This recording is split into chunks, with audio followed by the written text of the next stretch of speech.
Good morning, dear students.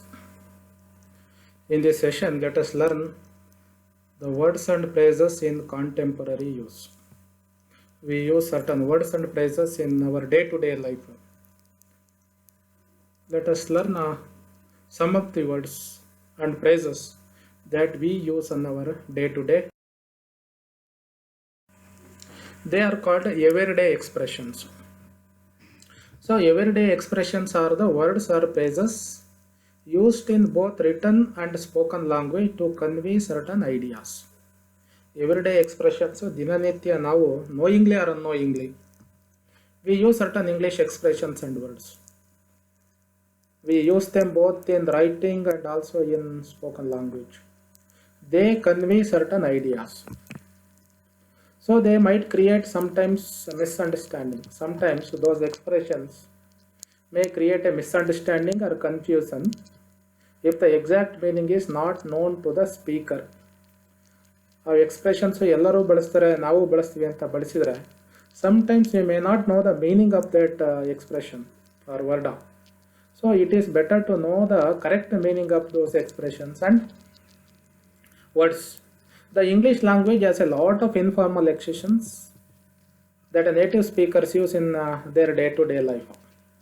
There are so many informal expressions or everyday expressions. Native speakers use them in their day-to-day life. We are not native speakers. So, we must be familiar with certain informal expressions, formal expressions and everyday expressions that we use in our day-to-day business. These expressions can be confusing for English learners. ಕೆಲವು expressions and words will lead to confusion for the learners. They find it difficult to catch the meaning of those words. In contexts, ಸನ್ನಿವೇಶಗಳಲ್ಲಿ ಅವರ ಅರ್ಥ ತಿಳ್ಕೊಳ್ಳೋದು ಕಷ್ಟ ಆಗ್ಬಿಡುತ್ತೆ. So it is good to learn new phrases and expressions in the context. ಯಾವ ಸನ್ನಿವೇಶದಲ್ಲಿ ಯಾವ ಕಾಂಟೆಕ್ಸ್ಟಲ್ಲಿ ಆ ಎಕ್ಸ್ಪ್ರೆಷನಿನ ಮೀನಿಂಗ್ ಏನೋ ತಿಳ್ಕೊಳ್ಳೋದು it is far better. It is good. This makes them much easier to understand and remember the meaning of those expressions and words. Let us come to some such expressions, everyday expressions. For example, the word that is used everywhere today is cyber crime. Cyber crime ಅಂತಕ್ಕಂಥ word ಇದೆ. We know the criminal activities. ಪೊಲೀಸಿಗೆ ಸಂಬಂಧಪಟ್ಟಿರ್ತಕ್ಕಂಥದ್ದು crime. The police are crimes ಅನ್ನ they detect the crimes, find out the causes, they arrest the criminals and get them punished. That is crime. What is this cyber crime? Cyber crime is any type of illegal activity that is undertaken on a computer. Cyber crime andre it is also a crime, illegal activity, that is an illegal activity, a type of illegal activity that is undertaken on a computer. ನಮ್ಮ ಕಂಪ್ಯೂಟರ್ನಲ್ಲಿ ಮಾಡ್ತಕ್ಕಂಥ ಒಂದು illegal activity. There are thousands of types of cyber crime. Cyber ಕ್ರೈಮಿನ ಟೈಪ್ಸನ್ನು list ಮಾಡೋಕ್ಕೆ ಹೋದರೆ ದಿನದಿಂದ ಹೊಸ ಹೊಸ ಸೈಬರ್ ಕ್ರೈಮ್ಸು ಉಂಟಾಗ್ತಾ ಇದೆ. ಏನು ಸೈಬರ್ ಕ್ರೈಮಲ್ಲಿ ಏನೇನು ಮಾಡ್ತಾರೆ ಅಂದರೆ ಇನ್ಕ್ಲೂಡಿಂಗ್ ನೆಟ್ವರ್ಕ್ ಇಂಟ್ರೂಷನ್ಸ್. ನಮ್ಮ ನೆಟ್ವರ್ಕಿಗೆ ಇಂಟ್ರೂಸ್ಡ್ ಆಗೋದು, ಇಂಟ್ರೂಡರ್ಸ್ ಬಳ ನುಸುಳೋದು, ನಮ್ಮ ನೆಟ್ವರ್ಕನ್ನು ಕದಿಯೋದು, ಬಳಕೆ ಮಾಡೋದು. ಐಡೆಂಟಿಟಿ ಥೆಫ್ಟ್, ನಮ್ಮ ಐಡೆಂಟಿಟಿಯನ್ನು ಕಳ್ಳತನ ಮಾಡಿ ನಮ್ಮ ಹೆಸರಲ್ಲಿ ಅವರು ವ್ಯವಹರಿಸೋದು. And spreading of computer viruses, spreading the viruses on computers. ಇದೆಲ್ಲ disturbing the use of computers, identity, network, ಇದೆಲ್ಲ that is called cyber crime. There are thousands of types of cyber crime. ಬೇರೆ ಬೇರೆ ಥರದ ಕ್ರೈಮಿಗೆ ಬೇರೆ ಬೇರೆ ಥರದ ಟರ್ಮ್ಸ್ ಇದೆ. ಸೈಬರ್ ಕ್ರೈಮಿಗೆ ರಿಲೇಟೆಡ್ ಆಗಿರ್ತಕ್ಕಂಥ terms are used in our day to day expression. But we should know the basic term based cyber crime. Next, cyber security related to the same area. Cyber security is needed when there are cyber crimes. Cyber crime ಆಗುತ್ತೆ ಅಂದರೆ cyber security ಬೇಕು. Cyber security means cyber security refers to measures designed to protect your computer.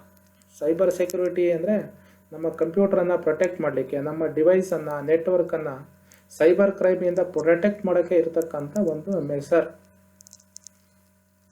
ಒಂದು it is a measure designed to protect our computers or our devices or network from cybercrime. This involves preventing unintended and unauthorized access, change and damage. Preventing ತಡೆಯೋದು, ಯಾರೋ unauthorised ಪರ್ಸನ್ನು ನಮ್ಮ ಕಂಪ್ಯೂಟ್ರನ್ನು, ನಮ್ಮ ನೆಟ್ವರ್ಕನ್ನು, ನಮ್ಮ ಐಡೆಂಟಿಟಿಯನ್ನು ಎಂಟ್ರಿಯಾಗಿ change ಮಾಡೋದು, damage ಮಾಡೋದು, assess ಮಾಡೋದನ್ನು ತಡಿತಕ್ಕಂಥ ಮಾಡೋದು, that is called cyber security. Encryption it is also used in communication technology or in computers. Encryption is the process of converting electronic data to an unrecognizable or encrypted form. Encryption ಅಂದರೆ converting the electronic data, ನಮ್ಮ electronic ಗೂಡ್ಸಲ್ಲಿ ಇರ್ತಕ್ಕಂಥ ಡೇಟಾವನ್ನು ಬೇರೆಯವರು ಗುಡ್ಸೋಕ್ಕಾಗ್ದಂಗೆ ಇರ್ತಕ್ಕಂಥ ಒಂದು ಫಾರಮಿಗೆ ಬದಲಾವಣೆ ಮಾಡೋದು. One that cannot be easily understood by unauthorized parties, so that the unauthorized parties cannot understand the data that is there on our encrypted form. Encrypted form ಆಗಿರೋದು ನಮ್ಮಲ್ಲಿರ್ತಕ್ಕಂಥ ಮಾಹಿತಿಯನ್ನು ಬೇರೆಯವರು ಈಸಿಯಾಗಿ ಅರ್ಥ ಮಾಡ್ಕೊಳ್ಳೋಕ್ಕಾಗಲ್ಲ, ಅದು ಕನ್ವರ್ಟ್ ಮಾಡ್ತಾರೆ. Encrypted form. These are all related to the computers, networks.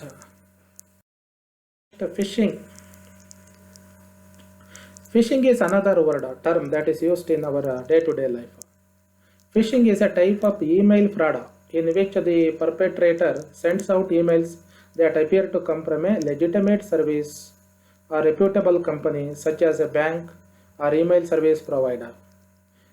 Phishing ಅಂದರೆ email, it is a type of email fraud. ತಪ್ಪಿತಸ್ಥ perpetrator sends out ಇಮೇಲನ್ನು ಕಳಿಸ್ಬಿಡ್ತಾರೆ to your mail address. Those emails appear to ಯಾವ come from a legitimate service provider or a reputable company. ಯಾವುದೋ ಒಂದು ಒಳ್ಳೆ ಕಂಪನಿಯಿಂದನೇ ನಿಮಗೆ email ಬಂದಿದೆ ಅಂತ ಅನ್ನಿಸ್ಬೇಕು, ಬ್ಯಾಂಕಿಂದನೋ ಇಮೇಲ್ ಸರ್ವಿಸ್ ಪ್ರೊವೈಡರಿಂದನೋ ಬಂದಿದೆ ಅಂತ. But it is sent by a perpetrator, ತಪ್ಪಿತಸ್ಥ ಅಥವಾ ಕಳ್ಳನಿಂದ ಬಂದಿರುತ್ತೆ. These emails what do they do? They aim to lure the recipients. ನಿಮ್ಮನ್ನು ಮನವೊಲಿಸಿ they try to get your confidential information or details. They can use that information for their financial advantage. ಅವರು ತಮ್ಮ ವೈಯಕ್ತಿಕ ಮಾಹಿತಿಗಾಗಿ ಪಡಿತಕ್ಕಂಥ ಕೆಲಸ ಮಾಡ್ತಾರೆ. For example, online banking login details and passwords are got from you. ಈ ರೀತಿ ಫಿಶಿಂಗಲ್ಲಿ ಇಮೇಲ್ಸನ್ನು ಕಳಿಸಿ ನಿಮ್ಮ ವೈಯಕ್ತಿಕವಾಗಿರ್ತಕ್ಕಂಥ ಡೀಟೇಲ್ಸನ್ನು ತೊಗೊಳ್ತಾರೆ. Very recently I saw in the news paper, corona ವೈರಸ್ಸನ್ನು ನಿಮ್ಮಲ್ಲಿ ಇದೆಯೋ ಇಲ್ವೋ ಅನ್ನೋದನ್ನು we can check it with the help of a mobile phone ಅಂತಕ್ಕಂಥ ಒಂದು and rumour spread everywhere in. Mobile ಫೋನಿಂದನೂ ಇದು ಮಾಡ್ಬೋದು. ಏನು ಮಾಡ್ತಿದ್ದಾರೆ ಈ perpetrators? They will ask you to place your thumb or finger prints on the mobile screen. ಅದನ್ನು test ಮಾಡ್ತೀವಿ. ಇಲ್ಲಿ ನಿಮ್ಮ ಇಮೇಜಸನ್ನು, ಫಿಂಗರ್ ಪ್ರಿಂಟ್ಸ್ ಇಮೇಜನ್ನು ತೊಗೊಂಡು weather you have a corona virus or not ಅಂತ ಟೆಸ್ಟ್ ಮಾಡಿ ರಿಪೋರ್ಟ್ ಕೊಡ್ತೀವಿ. Within no time you can get the report ಅಂತ ಮಾಡಿ they get the finger prints and they open your bank accounts and other things with the help of your finger prints. This is phishing. Perpetrators ಈ ರೀತಿಯ ಮೋಸ ಮಾಡ್ತಾರೆ. They send you the messages and get all these things. Viral is another word which we generally use. Viral, if an online video or photo or an article goes viral. Video viral agide, photo viral agide, a news article is viral. It means it experiences a sudden spike in popularity in a short period of time. Short period of time ಅಲ್ಲಿ, ಕಡಿಮೆ ಅವಧಿನಲ್ಲಿ ಹೆಚ್ಚು ಜನರನ್ನು ತಲುಪೋದು ಮತ್ತು ಜನರಲ್ಲಿ ಪರಿಚಿತ ಆಗ್ತಕ್ಕಂಥದ್ದು.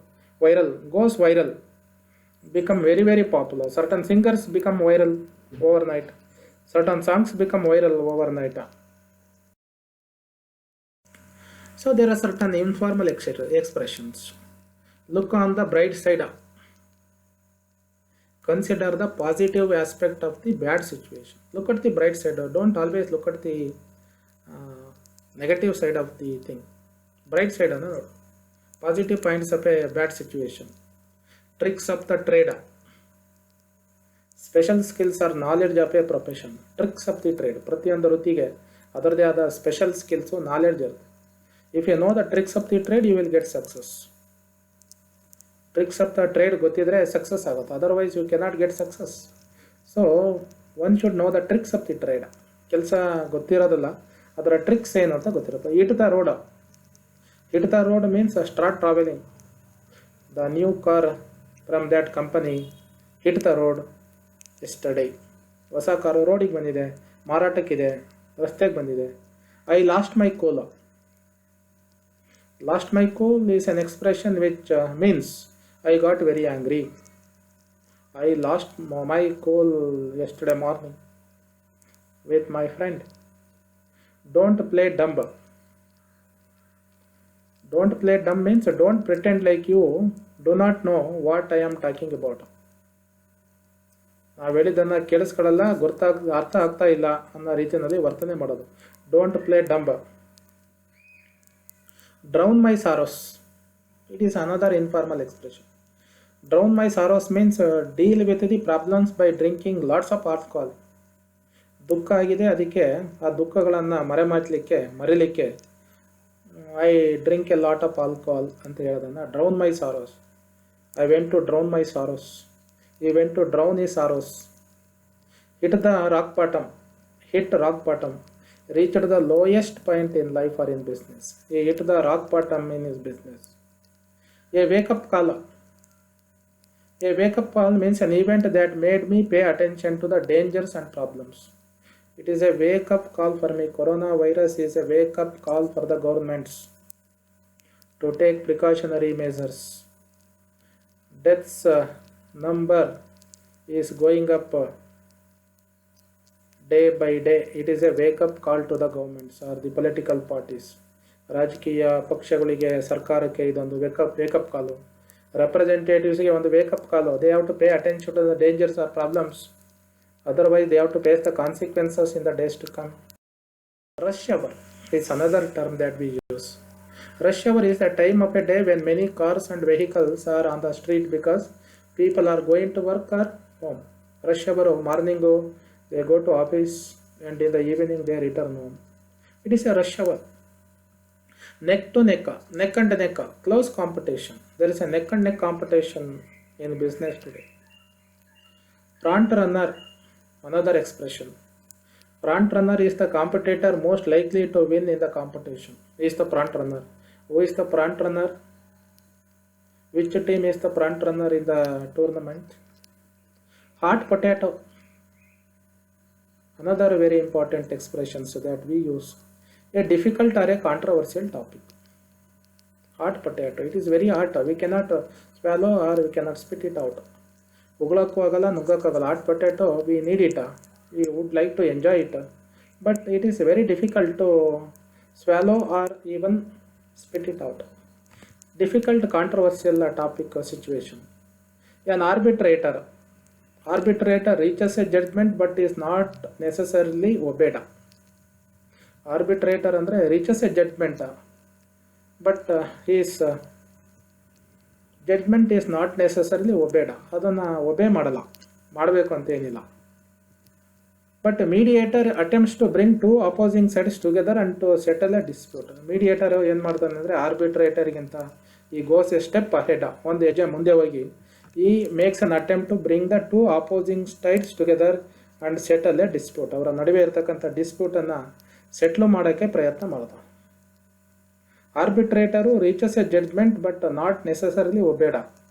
ಅವನ ಮಾತನ್ನು ಒಬೇ ಮಾಡಬೇಕು ಅಂತ ಹೇಳಿದ. ಅವನು ಅವ್ರ ಮುಂದೆ ಪ್ರೆಸೆಂಟ್ ಮಾಡ್ತಾನೆ. What are the consequences, what will be the final outcome, what will be the final judgement ಅನ್ನೋದನ್ನು ತೋರಿಸ್ತಾನೆ. We need mediators to settle the dispute. Let us come to assurance. Insurance and assurance. These are the two terms generally used in our day-to-day life. Assurance is the technical term. Assurance ಅನ್ನೋದು ಒಂದು technical term given for insurance against a certainty. For example, death where payment is guaranteed. Assurance is given, technical term given for insurance. Insurance ತಗೊಂಡ್ರೆ ಒಂದು assurance ಇರುತ್ತೆ against a certainty in case of death where payment is guaranteed. For example, you will get a life insurance scheme. There is an assurance. An assurance. If you meet an untimely death, premature death, payment is guaranteed. It is an assurance given by the company. Insurance is another technical term given for insurance against any risk. Insurance ಏನಾದರೂ risk ಆದರೆ ತೊಂದರೆ ಆಗುತ್ತೆ ಅಂತ ಕೊಡ್ತಕ್ಕಂಥ ಒಂದು ಇದು. Risk ಯಾವ್ದು such as fire, ಪ್ರಾಪರ್ಟಿಗೆ ಬೆಂಕಿ ಬೀಳುತ್ತೆ, ಬರ್ಗ್ಲರಿ ಆಗುತ್ತೆ, ಕಾಯಿಲೆ ಬೀಳುತ್ತೆ. Where payment is made only if the risk materialises. ತೊಂದರೆಗೊಳಗಾದರೆ ಮಾತ್ರ ನಿಮಗೆ ಪೇಮೆಂಟ್ ಮಾಡೋದಿದೆಯಲ್ಲ, that is called insurance. You know these things. An autobiography is an account of his or life by an author. If you write the history, life history or life experiences of our own in our own words, that is autobiography. Life history written by the person himself. Auto, self biography, self life history. Biography is an account of life written by someone else. ಯಾರೋ ಸೆಲೆಬ್ರಿಟಿಯ, great ಪರ್ಸನಿನ life ಹಿಸ್ಟ್ರಿಯನ್ನು ಇನ್ನೊಬ್ಬವನ ಫ್ರೆಂಡೋ, ರಿಲೇಟಿವೋ, family ಮೆಂಬರೋ ಬರೆದ್ರೆ it becomes A biography. If he himself or herself writes her own life history or his own life history, it becomes autobiography. Another two terms that are used in our day-to-day life: capital punishment. Capital punishment means a death sentence, marana dandane. Corporal punishment is beating severely. Police give the corporal punishment. Death punishment is given by the courts. Diagnosis. Diagnosis is the identification of an illness or a difficulty. Diagnosis ಅಂದರೆ difficulty ಅಥವಾ identification of an illness or a difficulty. ಕಾಯಿಲೆಯ ಮೂಲ ಏನು ಅನ್ನೋದನ್ನು ಕಂಡುಹಿಡಿಯೋದು, ಅಥವಾ difficult ಸಿಚುವೇಶನನ್ನು, ಕಷ್ಟಕರ ಪರಿಸ್ಥಿತಿಯ ಕಾರಣ ಏನು, ಇದು ಯಾಕೆ ಅರೈಸ್ ಆಯಿತು. ಡಯಾಗ್ನೋಸಿಸ್. ಮನುಷ್ಯನ ದೇಹದಲ್ಲಿ ಕಾಯಿಲೆ ಯಾಕೆ ಹುಟ್ಟಿದೋ, why did this illness take place, take its birth. Prognosis ಅಂದರೆ is the forecast of its likely developments and effects. Prognosis ಅಂದರೆ ಮುಂದೆ ಏನಾಗುತ್ತೆ, forecasting it, likely developments and effects, ಮುಂದೆ ಇದು ಯಾವ ರೀತಿ ಡೆವಲಪ್ ಆಗ್ಬೋದು ಅಂತ ಫೋರ್ಕಾಸ್ಟ್ ಮಾಡೋದು, ಪ್ರಿಡಿಕ್ಟ್ ಮಾಡೋದು, that is prognosis. Diagnosis and prognosis. ಈಗ ಕೊರೋನಾ ವೈರಸ್ಸು ಎಲ್ಲಿಂದ ಬಂತು ಅಂತ ಐಡೆಂಟಿಫೈ ಮಾಡೋದು, that is a diagnosis. Prognosis ಅದರ developments and effects. An emigrant is the one who leaves his or her own country to live in another country. ತನ್ನ ದೇಶವನ್ನು ಬಿಟ್ಟು ಬೇರೆ ಇನ್ನೊಂದು ದೇಶದಲ್ಲಿ ವಾಸವಾಗಲಿಕ್ಕೆ, ನೆಲೆಸಲಿಕ್ಕೆ ಹೋಗ್ತಕ್ಕಂಥವ್ನು is an emigrant. Immigrant moves in to a country to live permanently. Moves in to a country to live permanently. ಒಂದು ದೇಶಕ್ಕೆ ಬಂದು ಅಲ್ಲಿ ಪರ್ಮನೆಂಟ್ ನೆಲೆಸಕ್ಕೆ ಬರೋನು is an immigrant. Emigrant leaves his her own country to live in another. ಇನ್ನೊಂದು ದೇಶದಲ್ಲಿ ಹೋಗಿ ನೆಲೆಸೋನು. Explicit and implicit other two terms that lead to confusion most of the times. ಭಾಳ ಸಾರಿ ನಮಗೆ ಕನ್ಫ್ಯೂಷನಿಗೆ ಲೀಡ್ ಮಾಡ್ತಕ್ಕಂಥ ಟರ್ಮ್ಸ್. ಎಕ್ಸ್ಪ್ಲಿಸಿಟ್ ಅಂದರೆ stated clearly and openly. It is an open book. Out spoken. Explicit ಭಾಳ ಕ್ಲಿಯರಾಗಿ ಹೇಳಲಾಗುತ್ತೆ, ಅದು ಎಲ್ಲರಿಗೂ ಬಟ್ಟ ಬಯಲಾಗಿದೆ, ಮುಕ್ತವಾಗಿದೆ. Implicit is implied, understood but not actually stated. Implicit ಅಂದರೆ ಹೇಳಲ್ಲ ಆದರೆ ಅರ್ಥವಾಗುತ್ತೆ, actually not stated but understood. Explicit stated clearly and openly, ಮುಕ್ತವಾಗಿ ಹೇಳೋದು. Implicit understood but not stated, not said. Explicit stated openly, stated clearly. Judicial is pertaining to the courts of laws and judges. ಅದು judicial matter, judicial issue, ನ್ಯಾಯಾಲಯಕ್ಕೆ ಸಂಬಂಧಪಟ್ಟಿರೋದು, ಅಲ್ಲಿ ಕೋರ್ಟಲ್ಲಿ ಇರೋದು. Judicious ಅಂದರೆ showing good judgement, wise, prudent, ಬುದ್ಧಿವಂತಿಕೆ ತೋರಿಸೋದು. Is a judicious person.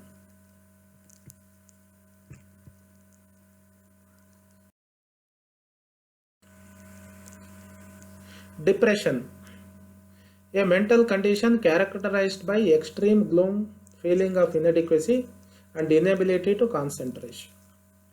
Depression ಇದು ಒಂದು mental condition. Depression is A mental condition, ಮಾನಸಿಕ ಸ್ಥಿತಿ. an extreme gloom, feeling of inadequacy, inability to concentrate. ಇಲ್ಲಿ ಡಿಪ್ರೆಷನಲ್ಲಿ ಇದ್ರೆ ಏನಾಗುತ್ತೆ ಅಂದರೆ ಸ್ಯಾಡ್ನೆಸ್, ಅನ್ಹ್ಯಾಪಿನೆಸ್ ಇರುತ್ತೆ, ಗ್ಲೂಮ್ನೆಸ್, ಫೀಲಿಂಗ್ ಆಫ್ ಇನ್ಅಡಿಕ್ವೇಟ, ನಾನು ಕ್ಯಾಪೇಬಲ್ ಅಲ್ಲ, I do not have any capacities, capabilities, and is not able to concentrate, inability to concentrate. ಈ ರೀತಿಯ ಲಕ್ಷಣಗಳು ವ್ಯಕ್ತಿನಲ್ಲಿ ಕಾಣಿಸ್ಕೊಂಡ್ರೆ we say that is under ಡಿಪ್ರೆಷನ್ಗೆ ಹೋಗಿದ್ದಾನೆ. Intimidation is an act of scaring a weaker person to make them do something. Weak ಆಗಿರ್ತಕ್ಕಂಥ ವ್ಯಕ್ತಿಯನ್ನು, ಬಲಹೀನಾದ ವ್ಯಕ್ತಿಯನ್ನು ಎದುರಿಸಿ ತಮಗೆ ಬೇಕಾದ ಕೆಲಸವನ್ನು ಮಾಡಿಸ್ಕೊಳ್ಳೋದು. It is almost like blackmailing. Intimidation, ಎದುರಿಸೋದು.